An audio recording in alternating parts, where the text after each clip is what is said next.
Mas enfim, irmãos, para mim é um privilégio estar aqui com vocês, poder compartilhar um pouco da palavra do Senhor, mas principalmente compartilhar um pouco daquilo que Deus tem falado ao meu coração. E talvez você já me conhece há um tempo, você talvez já tenha percebido que eu adoro uma entrevista. Eu gosto muito de assistir entrevistas com pessoas importantes e interessantes, mas principalmente eu gosto muito de um entrevistador específico. E algumas semanas atrás, no programa dele, ele decidiu inverter o papel. Ao invés de ele entrevistar alguém, ele decidiu ser entrevistado. E teve uma pergunta e, consequentemente, uma resposta que me chamou muito a atenção. Porque a pessoa que estava entrevistando ele decidiu perguntar para ele assim: Olha, o que que você acha que te faz um bom entrevistador?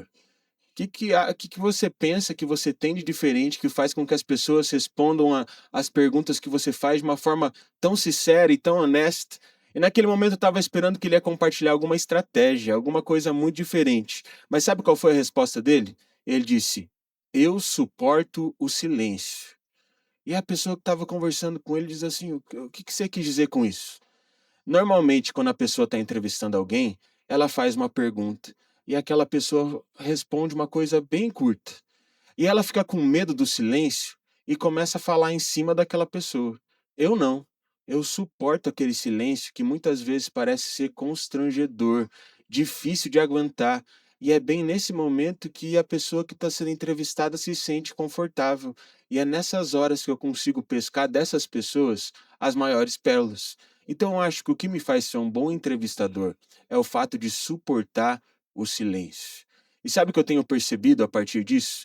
Que muitas vezes na nossa vida, e principalmente na nossa vida com Deus, o que nos faz maduros e o que nos faz crescer é a forma como nós suportamos o silêncio de Deus.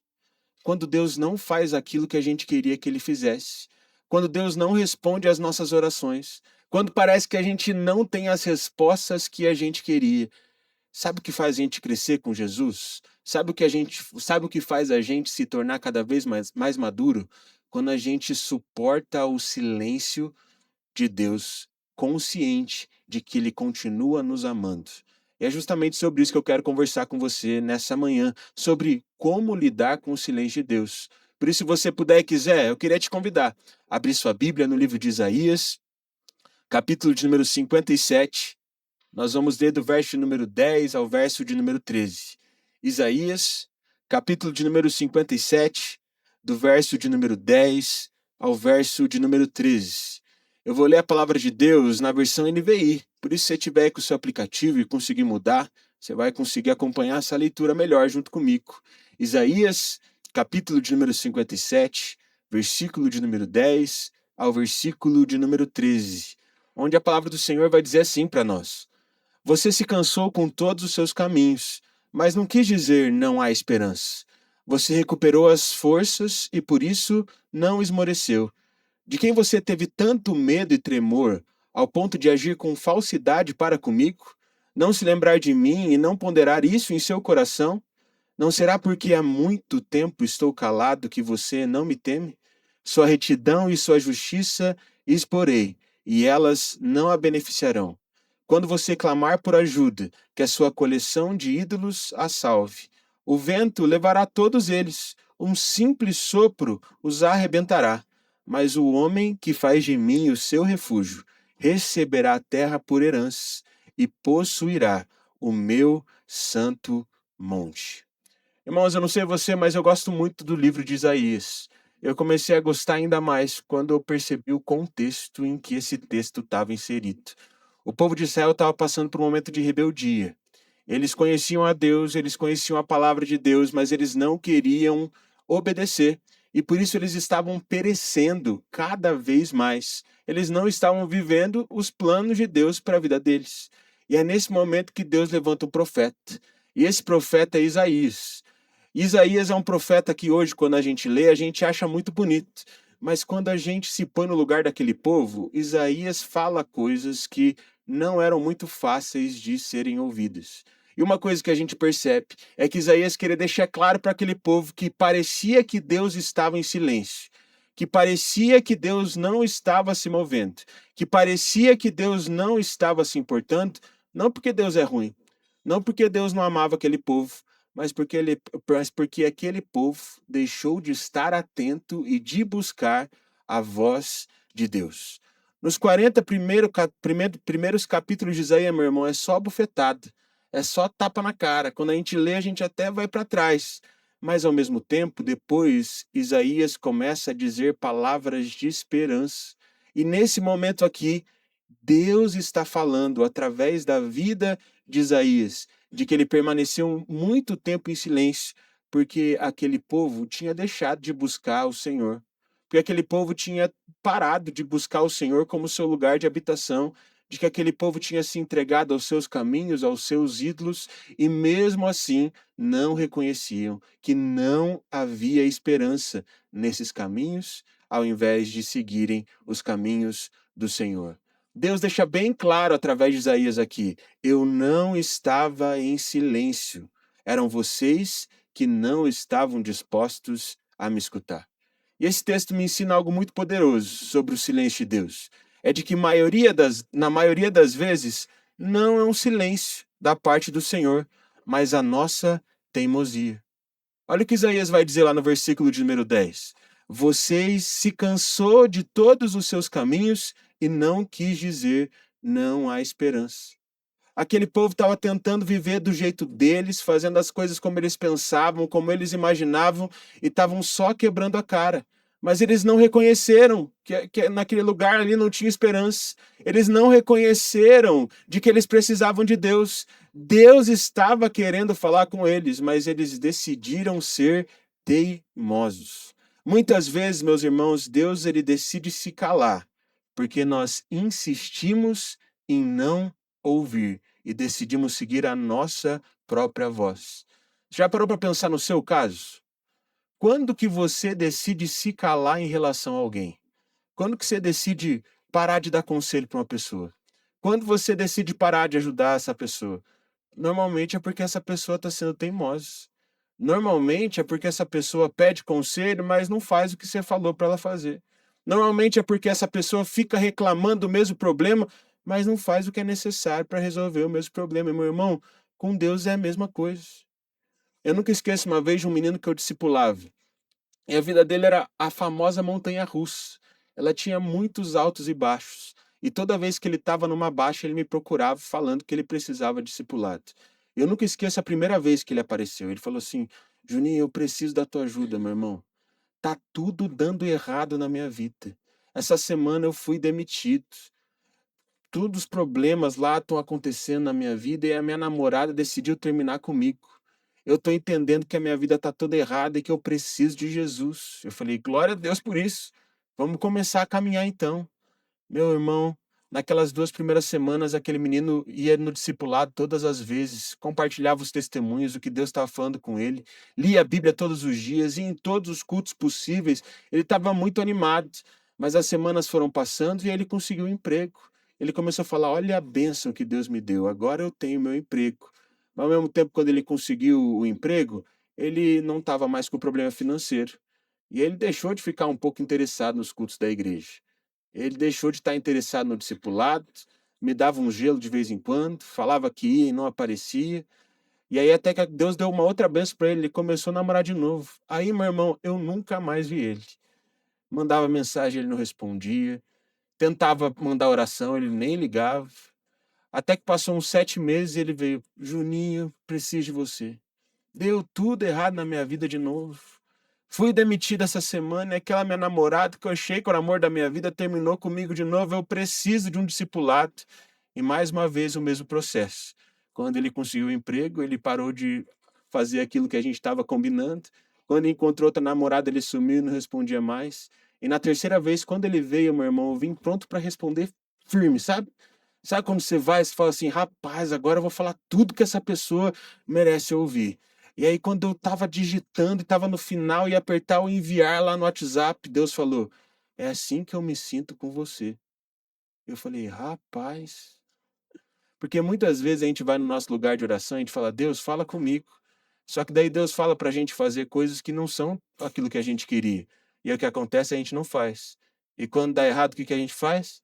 A gente vai lá e fala, Deus, tá tudo errado comigo. Sabe por quê? Porque assim como muitas pessoas são teimosas conosco, nós somos teimosos com Deus.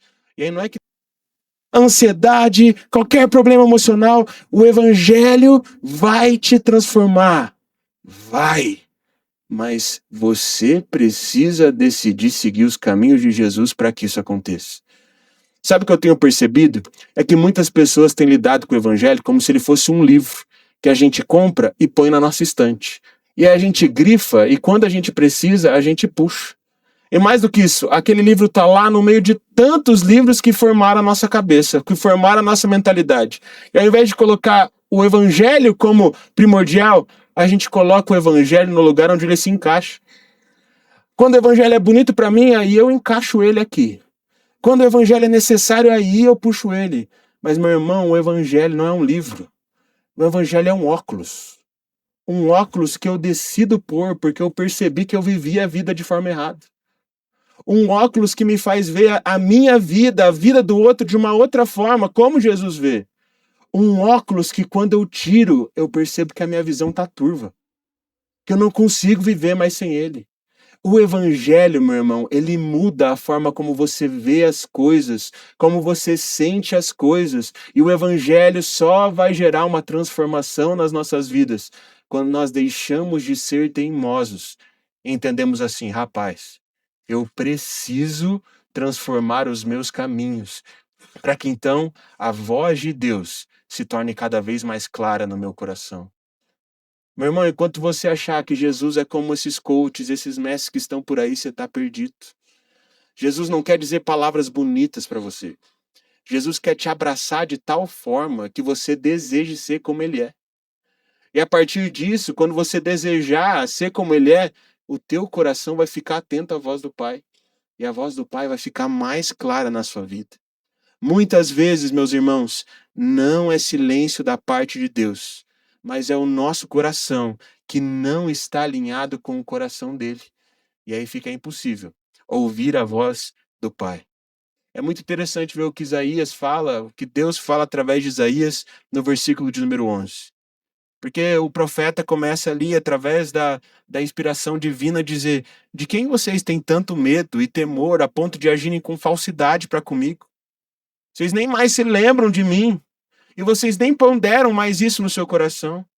Será que não é por isso que há muito tempo estou calado, que você não me teme? E sabe o que tem acontecido com muitas pessoas? Elas estão agindo com falsidade diante de Deus. E entenda bem aqui o que eu quero dizer. Eu não quero que você se sinta com o coração ferido aqui, não estou querendo te ferir. Mas tem muitas pessoas mesmo, e eu inclusive em alguns momentos da minha vida, que elas falam coisas para Deus, fazem coisas para Deus, querendo receber algo da parte dele. E meu irmão, entenda bem o que eu estou querendo te dizer. Deus quer te abençoar. Deus ama te abençoar. Deus deseja te abençoar. Mas sabe qual é a maior bênção que Deus quer te dar? Um coração parecido com o dele. Um coração manso e humilde que aceita a repreensão. Um coração manso e humilde que começa a perceber que precisa de ajuda. Um coração manso e humilde que começa a reconhecer que precisa do Pai.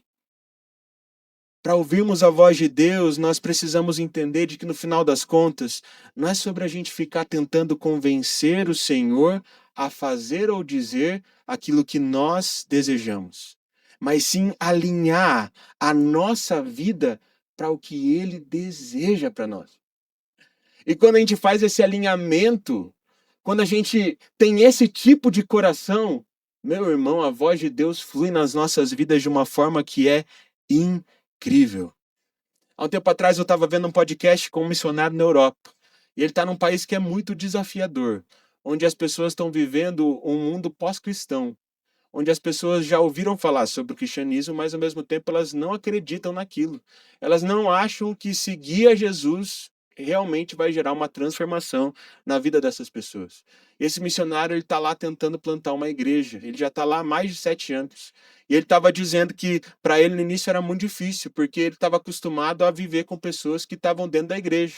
Então, coisas que pareciam óbvias para ele dizer, para aquelas pessoas que nunca tinham ouvido falar sobre Jesus, que nunca tinham entrado numa igreja, não eram tão óbvias assim, não eram tão claras daquela forma.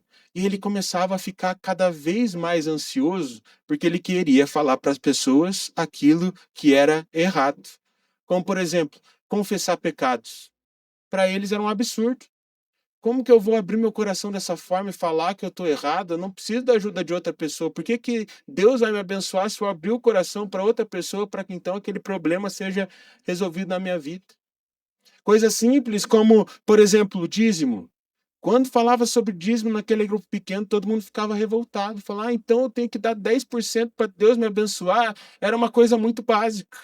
E aí o que começou a acontecer? Ele começou a tentar convencer as pessoas que elas precisavam fazer algo para Deus.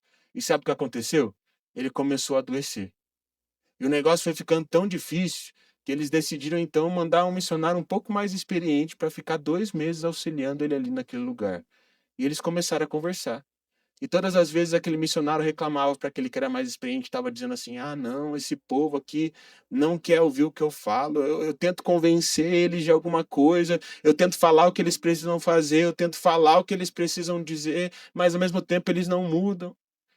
E aí ficou 2 meses lá, o missionário mais experiente ouvindo aquele mais novo. Até que no final ele teve coragem de dizer uma coisa difícil para ele. Ele fala: sabe qual que é o seu problema? O seu problema é que você está querendo ser justiceiro.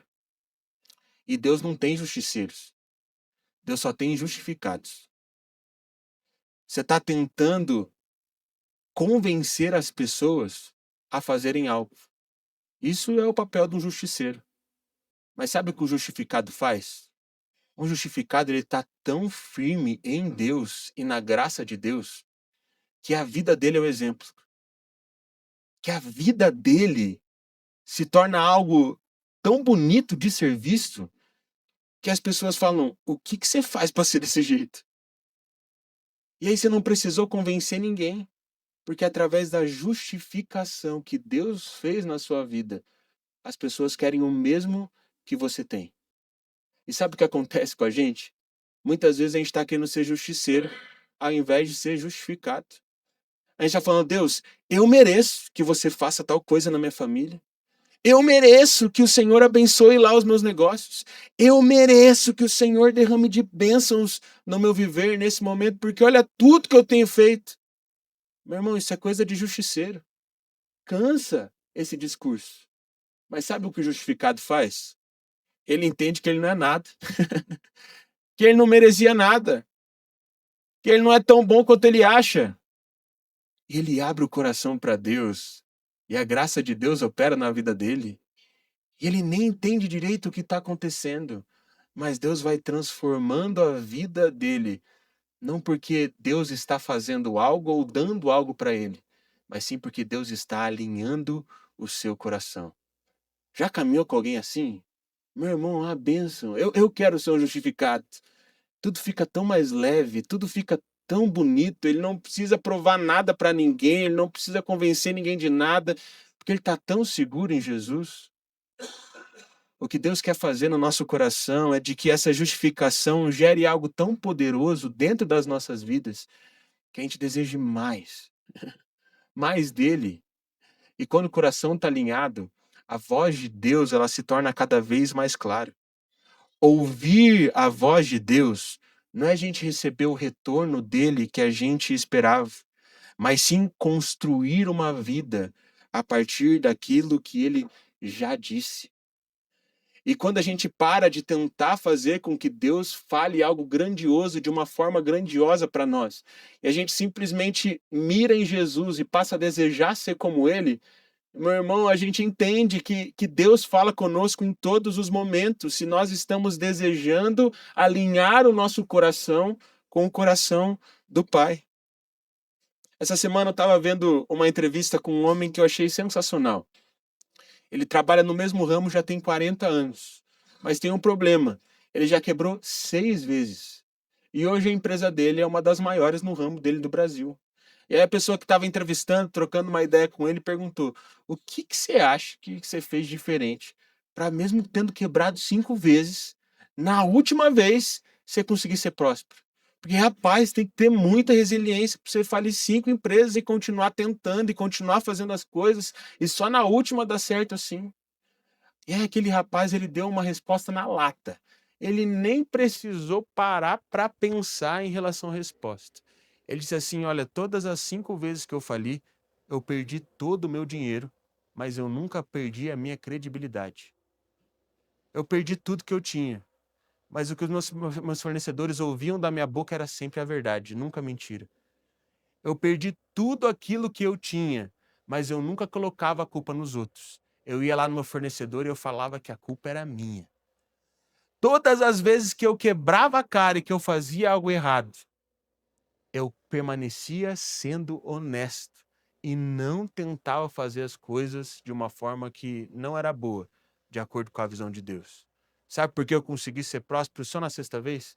Porque eu sempre perdi o meu dinheiro e nunca perdi a minha credibilidade. E sabe o que eu percebo em relação às nossas vidas? Que muitas vezes a gente tem pedido para que Deus nos dê dinheiro, a gente tem pedido para que Deus nos dê as bênçãos que nós desejamos. A gente tem pedido para Deus coisas que nós achamos que precisamos. E quando Deus não responde, ou quando Deus não faz as coisas, sabe o que a gente fala? A gente fala: Deus, eu perdi tudo que eu tinha.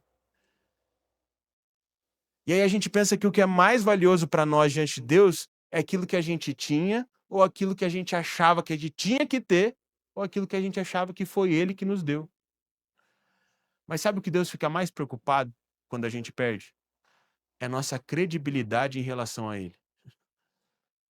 É aquilo que a gente falou que ia fazer, mas não fez. É aquilo que a gente sabe que precisa mudar, mas não mudou.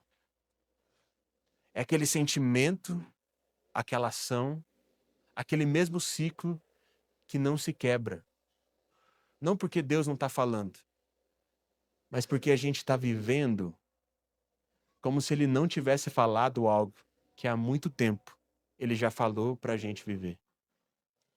Tem muitas vezes que eu vou para Deus e eu começo a orar pedindo para que coisas aconteçam. E conforme eu vou orando, eu percebo quanto aqueles pedidos são egoístas. Eu vou percebendo o quanto aqueles pedidos não estão alinhados com o coração de Deus. E sabe o que eu falo? Eu falo: Deus, apaga. E muitas vezes os pedidos que Deus me leva a fazer, eles não estão relacionados a coisas que eu posso ver com os meus olhos. Mas são coisas aqui, dentro do meu coração. E eu falo: Deus, me dá mais humildade. Me dá mais fome pela sua presença. Me faz sentir melhor. Me faz ser alguém melhor. Me faz te conhecer mais. E muitas vezes é muito difícil, porque esse tipo de pedido nos leva a um trabalho que não é tão legal. E a um sucesso que talvez não seja tão visto. Mas só quando a gente decide a obedecer aquilo que Deus já falou, é que Deus permanece falando conosco, transformando os nossos corações, para que a partir do nosso coração a gente seja uma bênção aonde quer que Ele nos envie. Meus irmãos, muitas vezes não é silêncio da parte de Deus, é a ausência de espaço para que Deus possa falar nas nossas vidas. E é tão bonito perceber que Isaías escreveu isso há tanto tempo, mas permanece tão atual. Você vê lá o que Deus falou através da vida dele no versículo de número 13. Isaías vai dizer assim: quando você clamar de ajuda, que a sua coleção de ídolos te salve. Um vento vai levar todos eles, e um simples sopro os arrebentará. Sabe o que Isaías está falando aqui para aquele povo? Ele está falando assim: meus amigos, vocês correram tanto atrás dos ídolos de vocês, que vocês esqueceram de Deus. Mas já estou avisando. Se vocês continuarem vivendo desses ídolos, quando vocês precisarem, quando vocês clamarem de verdade, você vai ver que um vento vai levar eles. E não é que é assim na nossa vida? Já parou para pensar, meu irmão? Muitas vezes a gente passa a vida toda construindo algo que o dinheiro pode comprar, algo que a gente pode fazer ali com as nossas habilidades, e aí a gente começa a idolatrar aquilo. Aquilo começa a ser o centro do nosso coração, e se aquilo não dá certo, a gente fica bravo, angustiado, e faz de tudo para que aquilo prospere na nossa vida. Mas sabe o que acontece quando a gente realmente precisa? Um vento leva tudo isso. Um vento leva aquilo que a gente construiu com as nossas mãos. Um vento leva aquilo que nós compramos com o nosso próprio dinheiro. Um vento leva tudo aquilo que a gente demorou muito tempo para construir através das nossas habilidades. E aí sabe o que acontece? A gente passa tanto tempo com esses ídolos, a gente dá tanto espaço para esses ídolos, que a gente não tem espaço para Deus agir, que a gente não tem espaço para Deus falar. A gente não tem espaço para fazer aquilo que Deus está nos direcionando fazer. Muitas e muitas vezes, o barulho dos nossos ídolos não deixa um espaço para nossa necessidade de ouvir a voz do Senhor. Há um tempo atrás eu estava no encontro de pastores e quem foi ministrar naquele culto em específico foi uma psicóloga. Essa psicóloga, ela contou a história dela e ela contou um testemunho que eu achei muito interessante. Ela disse que ela sofreu muito quando ela decidiu ir para a clínica, porque por muito tempo ela amava psicologia, mas como não era algo que trazia muito retorno financeiro, ela foi para outras áreas. Especificamente, ela foi para a área de vendas. E se você já trabalhou, conhece alguém que trabalha na área de vendas, meu irmão, é tudo para você bater meta, é tudo para você conseguir fazer algumas coisas, para que consiga mais benefícios e para que você consiga mais renda no final do mês. Por isso ela entrou nesse mundo de querer perseguir um resultado para então se sentir bem-sucedida. Mas quando ela decidiu seguir a paixão dela e decidiu atender pessoas na clínica que ela tinha trabalhado, ela começou a adoecer. Porque ela pegava um paciente e falava assim: "Ah, eu vou fazer de tudo possível para que esse paciente possa mudar". Ela estabelecia metas. Ela tinha padrões que ela achava que se ela fizesse, as pessoas seriam transformadas. Mas na psicologia é um pouco diferente da venda, meu irmão. É um pouco diferente dentro da empresa. Sabe por quê? Porque para um psicólogo ser bem-sucedido no seu trabalho, ele precisa da ajuda do paciente. E muitas vezes a psicóloga falava certinho o que precisava ser mudado e a pessoa não mudava. Quando ela falava uma verdade que precisava ser ouvida, a pessoa nunca mais voltava para falar com ela. E sabe o que aconteceu? Ela começou a adoecer. Ela ficou doente. E aí ela foi procurar uma outra psicóloga. E sabe qual foi o conselho da outra psicóloga? Ela disse: "Minha filha, eu passei o mesmo por você. Mas depois de muito sofrer, eu só me dou de acordo com a fome do meu paciente". Como assim? Eu só me entrego. Eu só faço mesmo.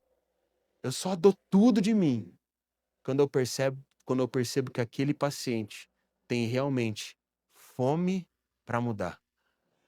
E quando eu decido entregar tudo para essas pessoas que têm fome, é aí que eu começo a ver resultados nos pacientes aqui da minha clínica. E quando eu vi aquilo, eu achei aquilo muito terapêutico. Mas mais do que isso, eu comecei a perceber sobre como muitas vezes Deus faz a mesma coisa. Meu irmão, não estou querendo dizer que Deus não ama e que Deus não abençoa quem tem pouca fome. Muito pelo contrário. Eu acredito que Deus tem um coração de pai em relação a todas as pessoas.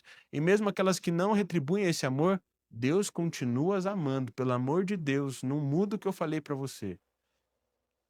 Mas sabe o que eu percebo também? Eu percebo que Deus doa para aqueles que têm fome. Deus se doa para aqueles que realmente querem ser transformados. Deus se doa para aqueles que realmente entenderam. Eu não sou bom o suficiente e eu preciso seguir essa voz. E quando você tem essa convicção, a voz de Deus começa a se tornar mais clara na sua vida. Apenas quando nós decidimos silenciar os nossos ídolos é que a voz de Deus se torna audível. É que a voz de Deus se torna presente nos nossos corações. Há um tempo atrás eu estava ouvindo um pastor que eu admiro muito. E ele disse que em um determinado momento ele ficou muito triste, ele parou de ir em algumas conferências. Porque ele ia em conferências, ouvia pregações e parecia que a vida de todo mundo era muito boa, que tudo dava certo. E ele começou a se perguntar assim, por que que eu não vivo tudo isso? Até que um dia ele teve a oportunidade de tomar um café com um desses pastores que ele tinha ouvido nessa conferência. E esse pastor contava vários testemunhos, várias coisas que aconteciam na vida dele, que parecia que Deus falava com ele profundamente. E ele fez essa pergunta e falou: por que que eu não vivo tudo isso que você está vivendo. E sabe qual foi a resposta daquele pastor? Aquele pastor disse que por muito, muito tempo ele vivia uma vida com Deus que era confortável. Ele só ia com Deus até onde era confortável para ele. Mas quando Deus exigia uma coisa que ele não estava com muita vontade de fazer, ele não fazia. E ele ficava também com esse pensamento: ué, por que que Deus faz na vida dos outros e não faz na minha vida? Não faz através de mim? Até que um dia ele ouviu uma mensagem sobre Mateus 28. Ele começou a entender qual era o desejo e o plano de Deus. De que Jesus tivesse discípulos e que esses discípulos formassem outros discípulos. E aí sabe o que começou a acontecer? Ele parou de viver de um jeito confortável com Deus. Ele começou a fazer as coisas difíceis que Deus tinha para ele. Ele começou a se tornar um discípulo do Senhor. Ele renunciou ídolos. Ele começou a tentar vencer os seus pecados. Ele confessava os seus pecados para o outro. Ele colocou a oração como uma prioridade e não fazer coisas para Deus como uma prioridade. Ele começou a expor a verdade para Deus, para que Deus pudesse agir na vida dele. E sabe o que começou a acontecer? Ele começou a viver coisas incríveis com o Senhor. Não porque ele se tornou alguém incrível, mas porque ele decidiu obedecer à voz de Deus, que não era tão bonitinha, que não era tão legal, mas que precisava ser obedecida. Meu irmão, ser discípulo de Jesus não é fácil, mas também é muito prazeroso. Porque quando a gente decide morrer para nós mesmos e viver para Ele, a voz de Deus vai gerando algo tão poderoso no nosso coração que a gente não quer voltar atrás. É um óculos tão maravilhoso que a gente não quer tirar, porque a vista é muito turva sem ele. É até gostoso, é até bom sem ele, mas, rapaz, não se compara ao prazer de ser um discípulo de Jesus. Se nós de fato queremos ouvir a voz de Deus, a gente deve decidir ter Ele como a voz que mais nós ansiamos obedecer. A voz que a gente mais deseja ouvir. A voz que a gente mais busca o conselho. E a voz que determina a nossa vida.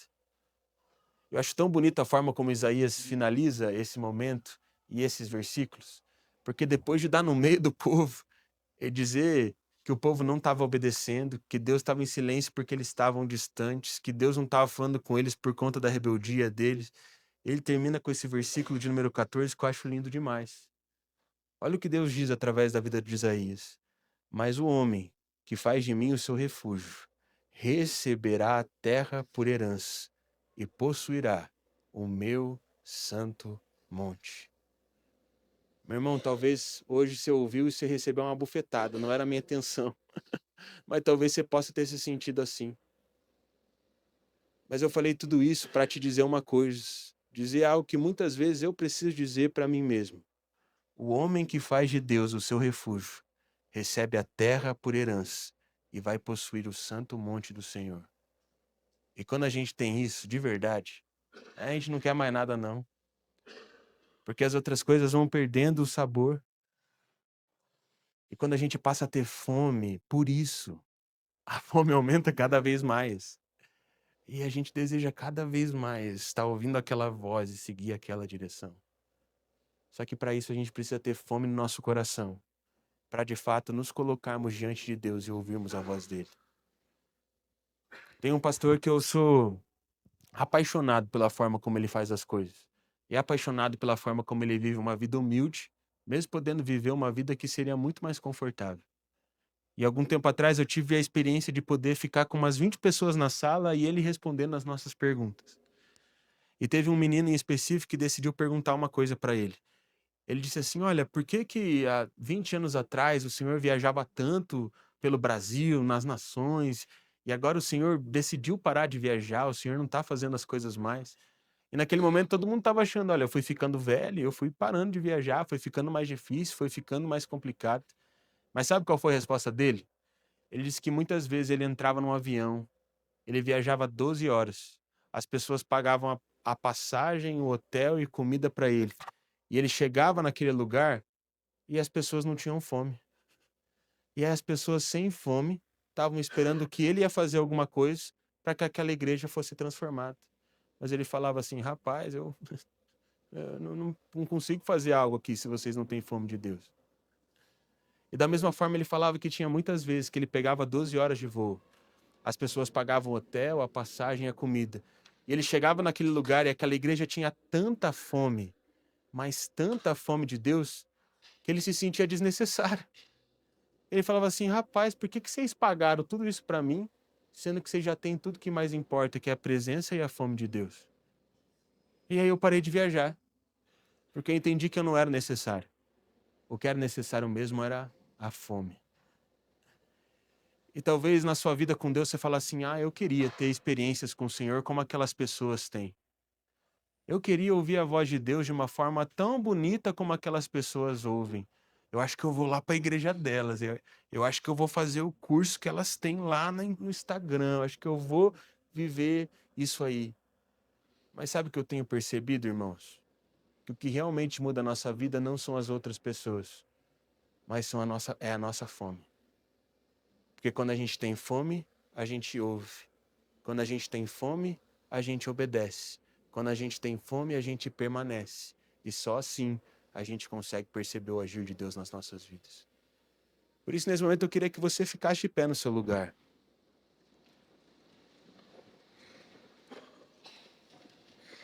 E talvez nessa manhã você tenha se sentido tocado pela palavra de Deus. Você está falando assim, rapaz, eu acho que é isso mesmo. Eu acho que eu preciso ter mais fome pela palavra. Eu acho que eu preciso ter mais fome pela presença do Senhor. Eu acho que eu tenho culpado demais a Deus, mas muitas vezes, na verdade, o problema está aqui, dentro do meu coração. Talvez você percebeu hoje que você precisa ter mais fome pelo Senhor. E que só assim você vai conseguir ouvir a voz dele. Se é isso que Deus falou contigo, eu queria que você estendesse as suas mãos para frente assim. Que eu quero orar pela sua vida.